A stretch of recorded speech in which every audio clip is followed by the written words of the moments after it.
በርካቶችን ያስጨነቀው የነጻነት ወርቅነህ ጉዳይ በተመለከተ ያልተጠበቀ መረጃም ተገኝቷል። በኢትዮጵያ እጅግ በርካታ አድናቂዎች ካሏቸው አርቲስቶች መካከል አንዱ እንደሆነ የሚታወቀው ነጻነት ወርቅነህ በተመለከተ እጅግ ያልተጠበቀ ዜና እጃችን ላይ ገብቷል። ሲቲቦይ፣ ኤፍቢአይ፣ ያንቹ ሌባ፣ ቾምቤ እና ሌሎች የመድረክ ቲያትሮችና የቴሌቪዥን ፊልሞችን በብቃት የሰራው ከዚሁም በተጨማሪ የቴሌቪዥን ፕሮግራሞችን በማቅረብ የሚታወቀው ሁለገብ ከያኔ ነጻነት ወርቅነህን በተመለከተ ያልተጠበቀ መረጃ ተገኝቷል። በርካቶች ያለበትን የጤና ሁኔታ በተመለከተ ሲጨነቁ መቆየታቸው የሚታወስ ነው። ለዚህም መነሻ የሆናቸው በቤተሰብ ጨዋታ ላይ ያልተጠበቀ አሳዛኝ ነገር መታየቱን ተከትሎ ነው። በመሆኑም በጽሁፍ አድናቂዎቹ ሲገልጹ ቆይተዋል። ለዚህም መነሻ የሆናቸው በቤተሰብ ጨዋታ ላይ ያልተጠበቀ አሳዛኝ ነገር መታየቱን ተከትሎ መሆኑን በጽሁፍ አድናቂዎቹ ሲገልጹ ቆይተዋል። አሁን ያለበትን የጤና ሁኔታ ከዚህ ውጭም ባለቤቱ እንዲሁም ልጆቹ ወደ አሜሪካ በመሄድ የሕክምና ክትትል ማድረግ ይኖርበታል። የጤና ሁኔታውንም መመለስ ከስራ የበለጠ ቅድሚያ ሊሰጠው የሚገባ ጉዳይ ነው በሚል ዙሪያ በማህበራዊ ሚዲያዎች ላይ በስፋት መልእክት ሲተላለፍ ቆይቷል። አሁን ስላለበት የጤና ሁኔታ ከዚህ ቀደምም ስለነበረበት ከፍተኛ የጤና እክልና ነጻነት ወርቅነህን በተመለከተ የያዝናቸው አዲስ መረጃዎች አሉ። ብቻ እናንተ ቪዲዮ ላይክ፣ ቻናሉን ሰብስክራይብ እያረጋችሁ እስከ ቪዲዮ መጨረሻ አብራችሁን ቆዩ። ከኢትዮጵያ የወንድ ተዋናዮች ውስጥ ነጻነት ወርቅነህን ከፊት የሚጠሩት የፊልም ተመልካቾች ብዙ ናቸው። በተለይ ራሱ ጽፎ ራሱ በሚተውንባቸው ፊልሞች የፍቅር ኮሜዲ ይዘት ያላቸው ፊልሞችን በመስራት እንከን አይወጣለትም። ነጻነት ወርቅነህን ከህዝብ ጋር ይበልጥ ያስተዋወቀው ስራው ኤፍቢአይ የተሰኘው ፊልም ነው።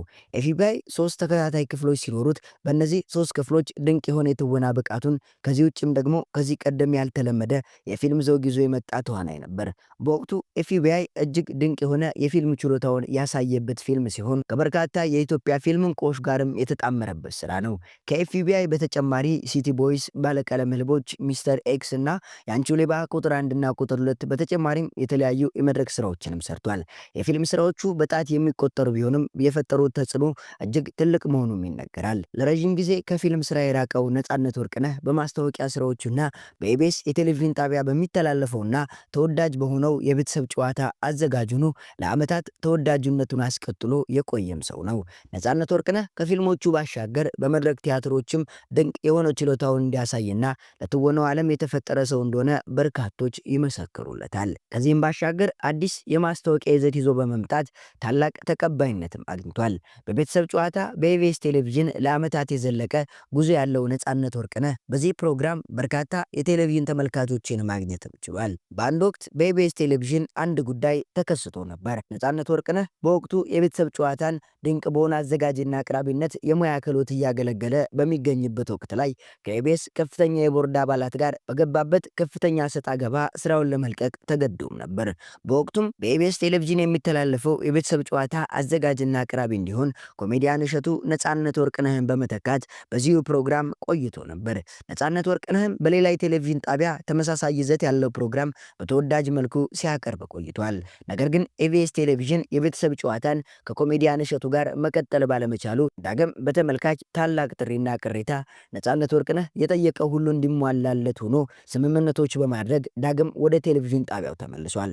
ዳግም ከተመለሰ በኋላም የቤተሰብ ጨዋታን ቤተሰብን በመሸለምና በርካታ በቤታቸው የሚገኙ ባለተሰጥኦዎችን የቴሌቪዥን መስኮት በማግኘት ያላቸውን ተሰጥኦ እንዲያስተዋውቁና ከህዝብ ጋርም እንዲገናኙ የረዳ ድንቅ ሰው መሆኑም ይነገራል። እጅግ አመለሸጋ ከሰው ጋር ተግባቢ እንደሆነ የሚነገርለት ነጻነት ወርቅነህ በስራ አጋሮቹም ተወዳጅ እንደሆነ ይነገርለታል።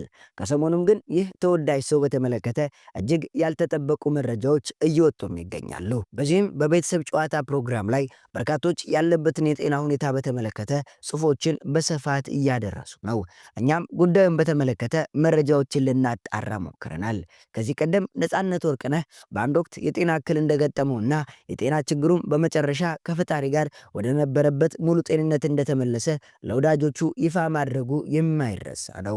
አሁን ያለበት የጤና ሁኔታ በመረዳት በርካቶች እረፍት ማድረግ አለበት፣ ነጻነት ወርቅነህ ከፍተኛ ጫና ላይ ይገኛል የሚል መልእክትም እያስተላለፉ ይገኛሉ።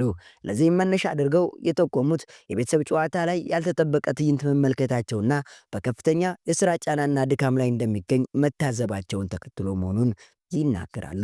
ይህንንም ተከትሎ አድናቂዎቹ እንዲሁም ወዳጆቹ የሚያቀርቡት ጥያቄ በመቀበል በአሜሪካ ከልጆቹና ከባለቤቱ ጋር እረፍት ሊያደርግ ይገባል፣ የጤና ሁኔታውንም ክትትል መጀመር አለበት የሚል መልእክትን ከማሳሰቢያ ጋር ለተወዳጁ ነጻነት ወርቅነህ እያስተላለፉም ይገኛሉ። ጉዳዩ የሚመለከተው ነጻነት ወርቅነህ በቀጣይ የጤና ሁኔታውን በተመለከተ ምላሽ ይሰጣል ተብሎም ይጠበቃል። ነጻነት ወርቅነህ እንደሚታወቀው ልጆቹ እንዲሁም ባለቤቱ በሀገር አሜሪካ እንደሚኖሩም ይታወቃል። ይህንንም ተከትሎ በቀጣይ የስራ እረፍት በማድረግ የጤና ሁኔታውን ለመከታተል ወደ አሜሪካ ጉዞ ሊያደርግ ይችላል የሚሉ ፍንጮች በዚሁ ሰዓት እየወጡም ይገኛሉ።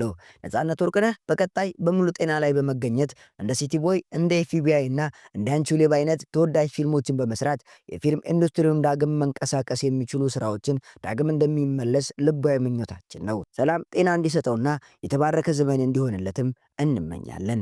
የዛሬን እዚህ ጋር በቃን። በሌላ ቪዲዮ በአዲስ መልእክት እስከምንተላለፍ ድረስ ቪዲዮውን ላይክ፣ ቻናሉን ሰብስክራይብ እያደረጋችሁ እንዲሁም ቢሰራለን ቢሆን ቢደረግ የምትሉትን ሀሳብ አስተያየታችሁን በኮሜንት መስጫ ቦታው ላይ ያስቀመጣችሁ አብራችሁን ቆዩ።